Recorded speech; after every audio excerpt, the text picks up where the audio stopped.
Hello friend, एक बार फिर आपका स्वागत है कंचन लाइफलाइन चैनल पर। आज मैं कोरेक्स डीएक्स सिरप की जानकारी लेकर आई हूँ। यह फाइजर कंपनी द्वारा निर्मित है। इस दवा की संरचना में क्लोफेनिरामिन और डेक्स्ट्रोमेथोर्फेन है।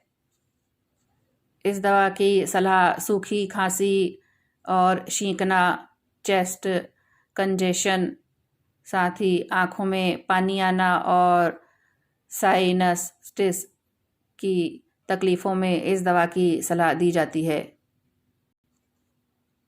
कोरेक्स डीएक्स सिरप 2 दवाओं का एक संयोजन रूप है जिसे एंटीहिस्टामाइन और कफ स्प्रेसेंट की श्रेणी में आता है। यह नाक बहने, छाती में जमाव, साइनस दबाव, आँखों से पानी आना, छींकने, गले और नाक में खुजली, एलर्जी, ऊपरी श्वसन समस्याओं और हे फीवर के इलाज के लिए प्रयोग किया जाता है।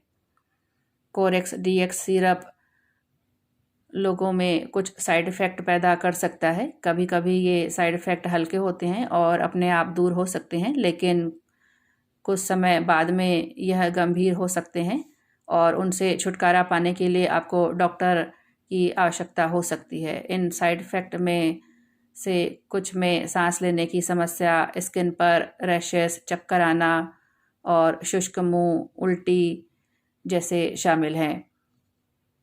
यह दवा गर्भवती महिलाओं के लिए और स्तनपान वाली महिलाओं के लिए सुरक्षित नहीं है। गर्भवती महिलाओं में भ्रूण को प्रभावित कर सकती है ये दवाई, और स्तनपान वाली महिलाओं के लिए यह शिशु को प्रभावित कर सकता है।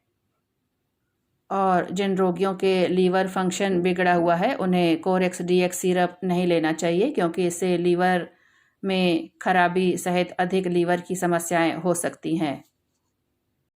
इस दवाई के उपयोग के बाद गाड़ी चलाना भी सुरक्षित नहीं है। इस दवा का प्रभाव 6 घंटे तक रहता है।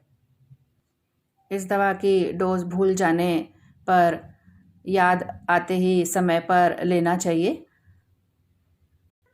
इसकी ज़्यादा मात्रा नहीं लेनी चाहिए, क्योंकि यह ओवरडोज के कुछ संकेतों में तेज दिल की धड़कन, कमजोरी, बेहोशी और भ्रम शामिल है।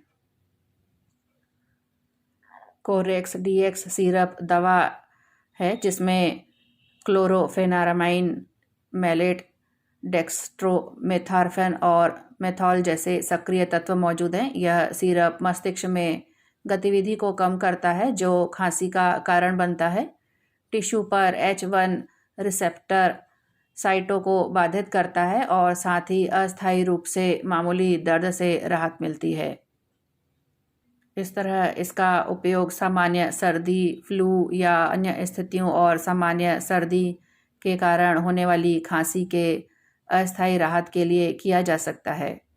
अपने डॉक्टर से कंसल्ट के बिना आम सर्दी, फ्लू या अन्य स्थितियों और आम सर्दी की वजह से खांसी के अस्थायी राहत के लिए कोरेक्स डीएक्स सिरप का सेवन न करें। यह एक निर्धारित दवा है जिसका केवल निर्धारण पर सेवन किया जाना चाहिए।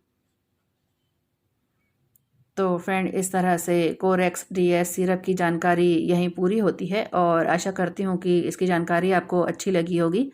तो प्लीज़ चैनल को लाइक, शेयर और सब्सक्राइब जरूर करें। साथ ही बेल आइकन को भी प्रेस करें ताकि मेरे आने वाले वीडियो की जानकारी आप तक पहुँच सके। धन्यवाद।